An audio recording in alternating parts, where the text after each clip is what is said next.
नमस्कार, मी भरत मुकुंद तामनकर. भारत भ्रमंती चॅनलमध्ये आपले सर्वांचे स्वागत आहे. आज आपल्याबरोबर उपस्थित आहेत सौ ज्योती प्रल्हाद पाटील, ज्या कोल्हापूर येथे राहतात आणि कॉलेजमध्ये प्रोफेसर आहेत. त्यांना गगनगिरी महाराजांचा एक आध्यात्मिक अनुभव आला आहे, त्याबद्दल त्या आपल्याशी आज बोलणार आहेत. त्या आपला अनुभव शेअर करणार आहेत. तर ताई, तुमचं स्वागत आहे भारत भ्रमंती चॅनलवर. नर्मदे हर. नमस्कार दादा. नर्मदे.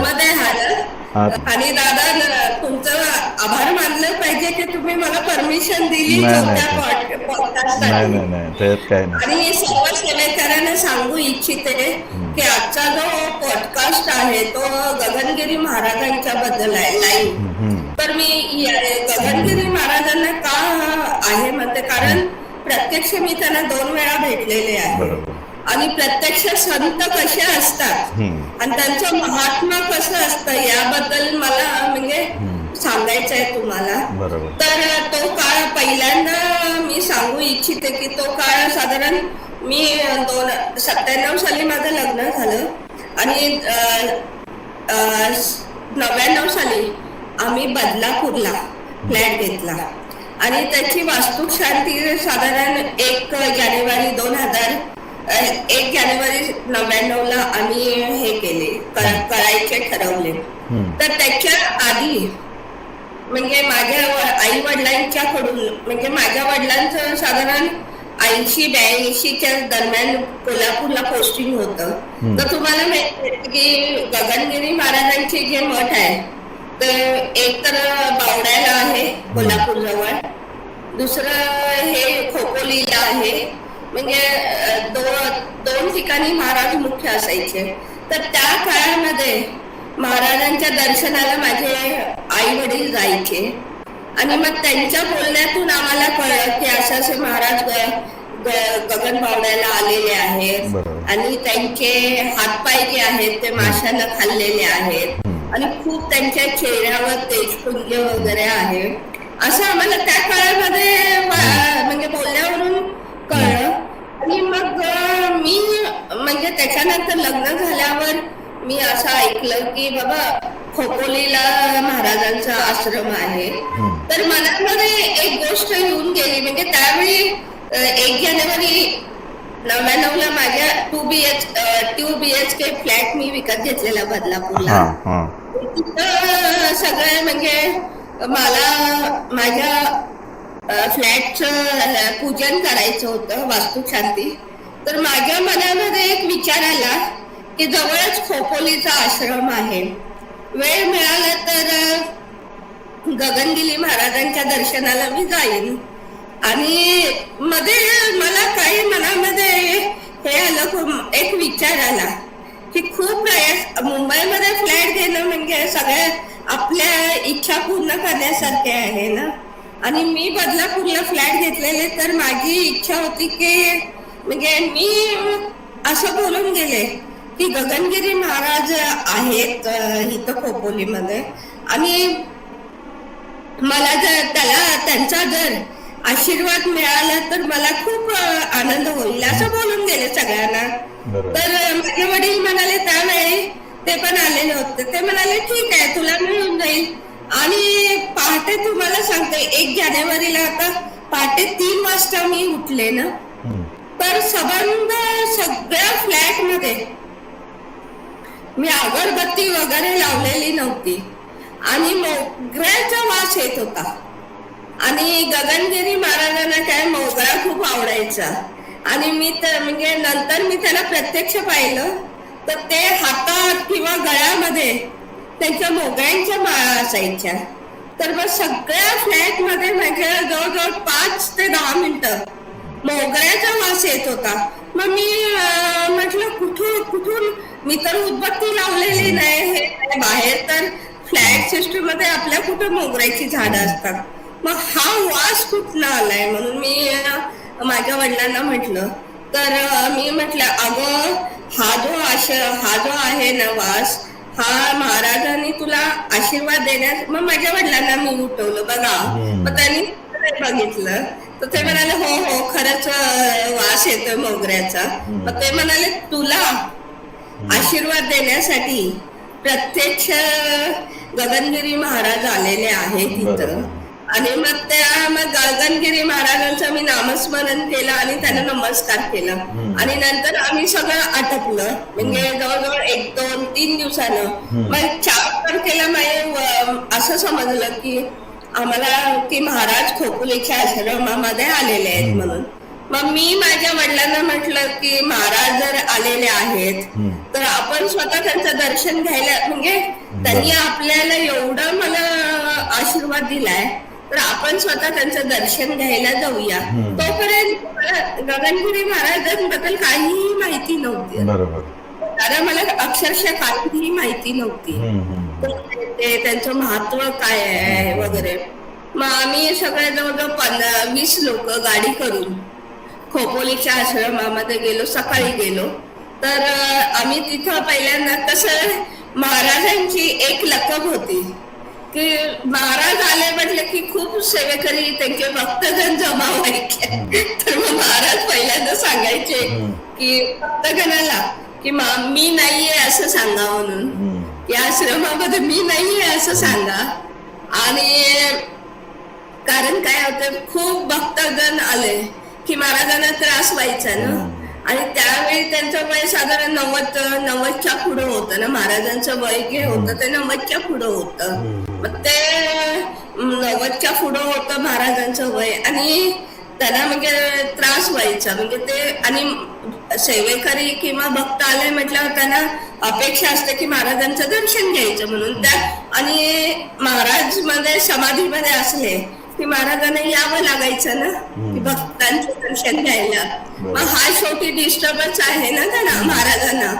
मग त्यांचे आम्ही गेलो तिथं 20 जण होतो साधारण, माझे आई वडील माझे पती वगैरे सगळे.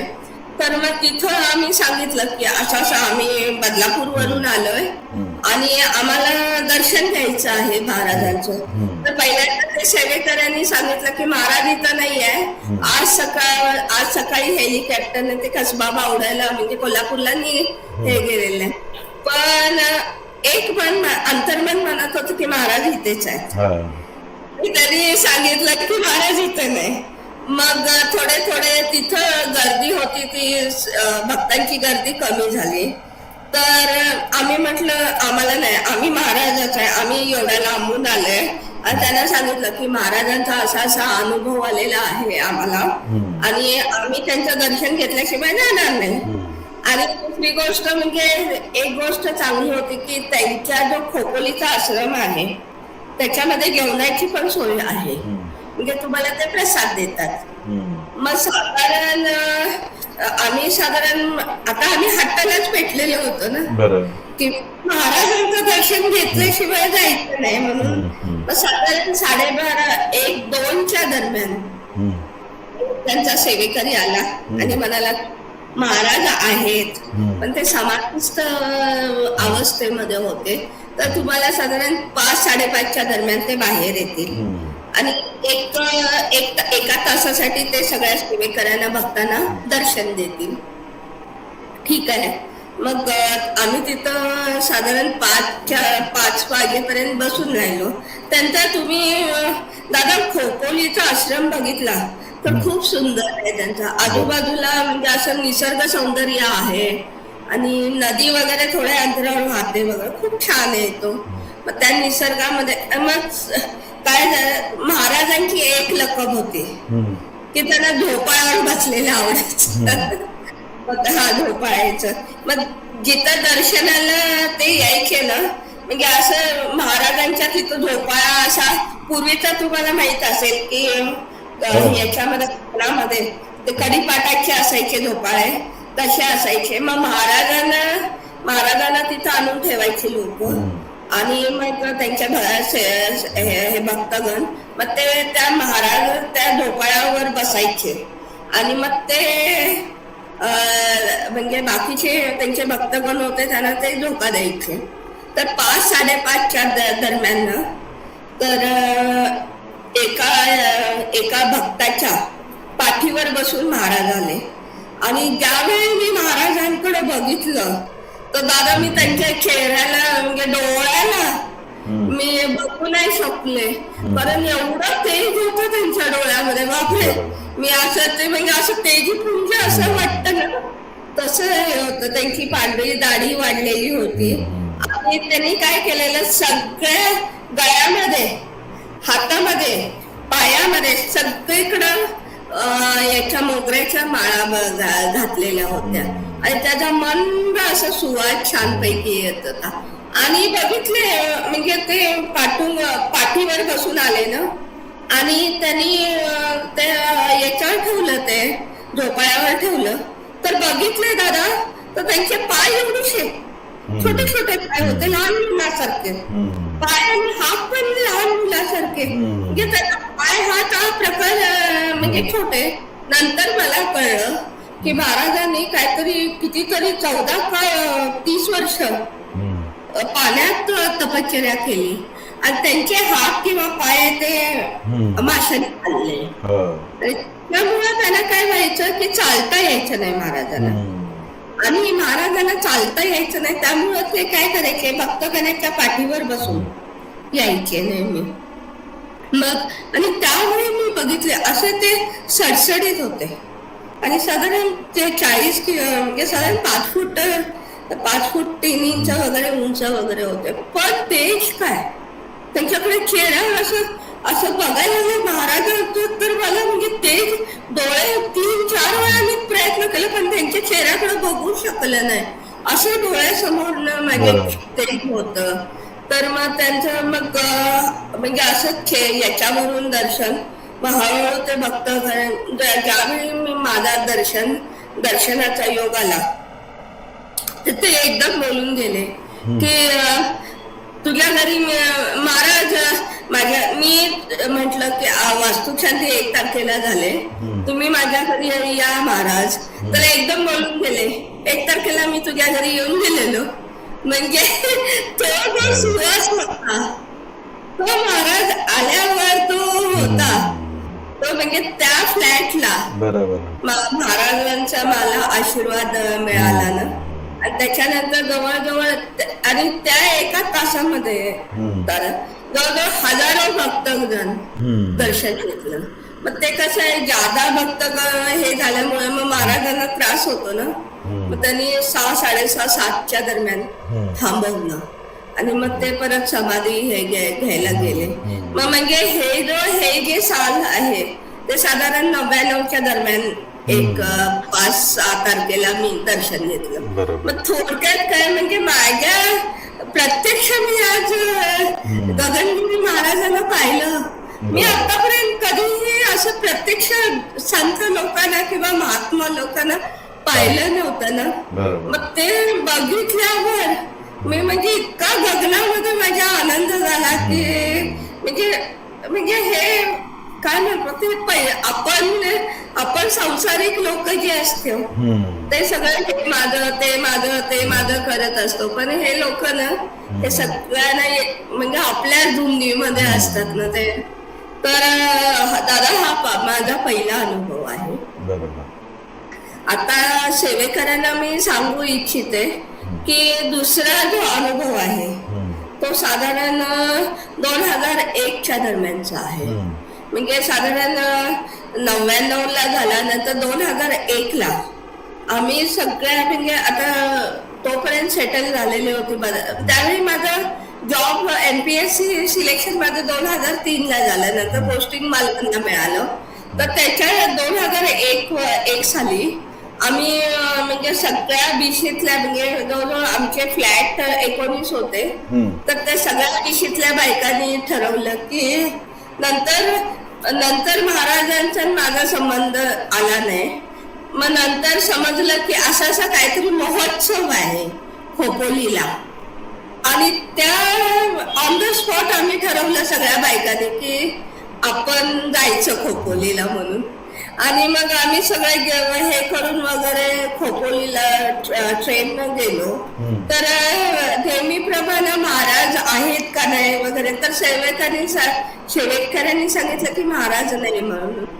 तर ते आम्हाला माहित होतं की महाराज असणारच, त्यामुळे आम्ही ठरवलं बायका तुम्हाला दादा माहित असेल की बायकांनी एक गोष्टीचा अट्टहास केला तर ते मिळवल्याशिवाय राहतच नाहीये. या टाईप मध्ये मग आम्ही विचार केला की आम्ही सेवेकरांना म्हटलं की आम्ही एवढ्या लांबून आलो, जवळजवळ आम्ही 30 बायका होतो. तर 30 आम्ही महाराजांचं दर्शन घेतल्याशिवाय आम्ही जाणार नाही. मग त्यांनी साधारण 6-6:30च्या दरम्यान त्यांनी सांगितलं की महाराज आहेत, आता 8 वाजता ते दर्शन घेईल, 8-8:30ला येतील दर्शनाला. आता तुम्हाला माहित आहे की 8-8:30ला दर्शनाला आले. मग त्याच्यानंतर आम्ही बघितलं आणि महाराज नेहमीप्रमाणे आले आणि झोपाळ्यावर बसले. तर जवळजवळ 3-4 वर्षांनी 99 नंतर मी बघितलं ना, महाराजांच्या मध्ये काही फरक पडले नाही, उलट लहान मुलासारखेच वाटत. आपण नेटवर बघतो का नाही, महाराजांची पांढरी दाढी, परत ते कृश काया, परत सगळीकडे म्हणजे हे तसेच दिसत होते. महाराजांच्या मध्ये काही सुद्धा फरक नव्हते. आणि त्याच्यामध्ये मग महाराजांना म्हणजे लांबूनच त्यावेळी काय फारसं हे एक 5 ते 10 सेकंद आम्हालाच महाराजांचं दर्शन मिळालं. आणि त्याच्यानंतर मग मला नंतर माझं पोस्टिंग 2003ला मालवणला झालं, नंतर मिरजला झालं. तर नंतर मला 2008ला मी याच्यावर वाचली न्यूज की 2008 साली महाराजांनी समाधी घेतली खोपोलीच्या आश्रमामध्ये. आणि त्यावेळी त्यांचं वय 101 वर्ष होतं. तर याच्या अजून एक कसं आहे, हा हे प्रत्यक्ष हे जे 2 अनुभव जे मी सांगितले दादा, ते काय होते ते लाईव्ह होते. पण आता ज्यावेळी माझं पोस्टिंग 2018 साली मी रत्नागिरीला म्हणजे मिरजहून रत्नागिरीला पोस्टिंग झालं. तर तुम्ही रत्नागिरीला गेला तर थिबा पॅलेस माहित असेल तुम्हाला. तर थिबा पॅलेसच्या बॅक साईडला आमचं कॉलेज आहे. आणि कॉलेजला 2 गेट आहे, एक फ्रंट साईडनं आहे आणि एक बॅक साईडला. आणि बॅक साईडचं जे गेट आहे तिथं आता मी पहिल्यांदा गेले, तर तिथं एक म्हणजे साधारण 6:30-7च्या दरम्यान घंटांचे मधुर आवाज यायला लागले. मी म्हटलं इथं घंटांचे आवाज कसे येतात. तर मग स्टाफ सांगितलं की तिथं एक याचं गगनगिरी महाराजांचं मंदिर आहे म्हणून. आणि मग मी तिथं म्हणजे साधारण 8 दिवसानं मी त्या मंदिरामध्ये गेले, म्हणजे बरोबर थिबा पॅलेसच्या बॅक साईडला. आणि आमचं हे तिथं गगनगिरी महाराजांचं मंदिर होतं. खूप सुंदर मंदिर आहे ते. त्याच्यामध्ये मी तुम्हाला ना त्या मंदिराचे आणि तिथं होणाऱ्या उत्सवाचे मी तुम्हाला हे पाठवते, चित्र पाठवते. तुम्ही ज्यावेळी हे कराल पॉडकास्ट, त्याच्याबरोबर ते फोटो सुद्धा हे करा. मग तिथं गेल्यावर मी तर तिथं जे सेवेकर म्हणजे मुख्य होते त्यांची गाठभेट घेतली. तर खूप सुंदर मूर्ती होती.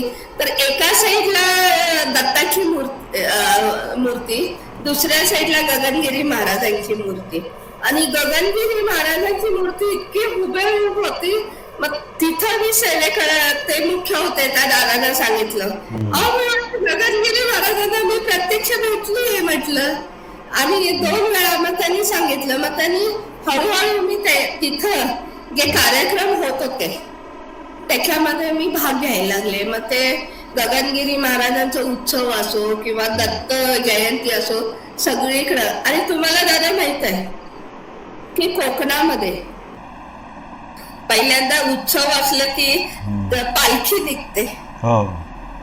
प्रत्येक म्हणजे देवाला पालखीमध्ये घालतात. आणि त्याच्याबरोबर असं भरपूर सगळे लोक वाद्य असतात, परत सगळे मेने वगैरे असतात त्याचे, म्हणजे ते सगळं हे असं. मग तशी ती पालखी निघायची, जवळजवळ 1 किलोमीटर पर्यंत पालखी जायची. आणि इतकं म्हणजे आणि प्रसाद असायचा त्याच्या बरोबर. म्हणजे त्या कार्यक्रमामध्ये मी भाग घ्यायला लागले आणि इतकं छान वाटलं. तर असं जवळजवळ मी 5 वर्ष होते ना, तर 5 वर्ष मी त्यांच्याशी रिलेटेड होते. त्या मंदिरामध्ये. आणि कसं त्या मंदिर असं उंचावर होतं आणि त्या मंदिरामध्ये मागच्या साईडला सगळ्या रत्नागिरीचा समुद्र दिसायचा.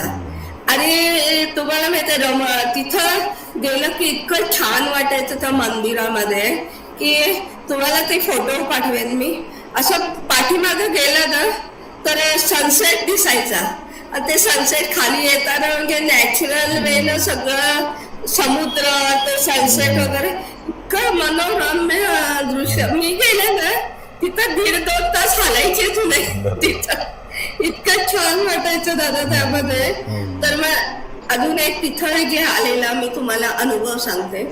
तर 21-22च्या दरम्यान आपल्याला हे कोविड मध्ये हे होतं की कोविडच्या सगळीकडे थैमान लागलेलं होतं. तर आमच्या कॉलेजमध्ये सुद्धा तर कंपल्सरी त्यांनी डोस घेतलेले होते आणि तिसरा डोस जे आहे तर कंपल्सरी केलेलं होतं की घ्यायचं आहे म्हणून. मग कॉलेजमध्येच आमच्या डोस त्यांनी द्यायला सुरुवात केली. मग त्या वेळेला काहीतरी मी आजारी पडले किंवा काहीतरी त्यामुळे मला घेता आलं नाही.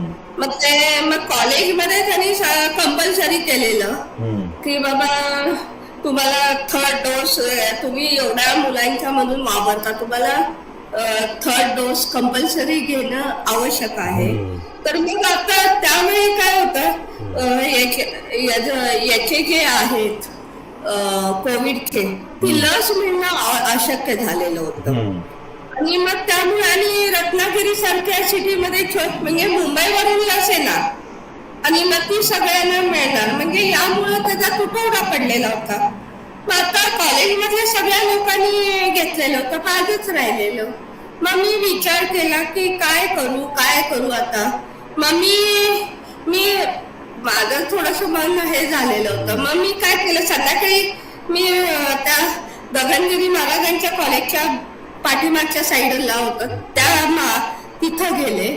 तर तिथं मी त्यांना बोलताना सांगितलं की असं कोविडची 3rd लस घ्यायचं आहे पण इथं कुठे सोय नाही आमच्या कॉलेजमध्ये. तर ते म्हणाले, अहो मॅडम तुम्ही बरोबर आलाय, कारण उद्या इथं कॅम्प लागणार आहे आणि कोविडची 3री लस इथं तुम्हाला गगनगिरी महाराजांच्या देवळामध्येच मिळणार आहे. असं म्हटलं माझं जे संकट आहे ते महाराजांना कळलं. आणि दुसरी गोष्ट मग लगेच मी कॉलेज सुटल्यावर आले तिथं. मग सगळे जवळजवळ 500-600 लोकांना देणं चालू होतं कोविडच्या. आणि मुख्य म्हणजे काय, त्यांना कोविडचे पहिले 2 डोस घेतलेले असेल तर ते सर्टिफिकेट होते ते मी सांगलीमध्ये विसरून आलेले. मग आता 3री डोस घ्यायला तुम्हाला सर्टिफिकेट लागतं, सर्टिफिकेट माझ्याकडे नव्हतं.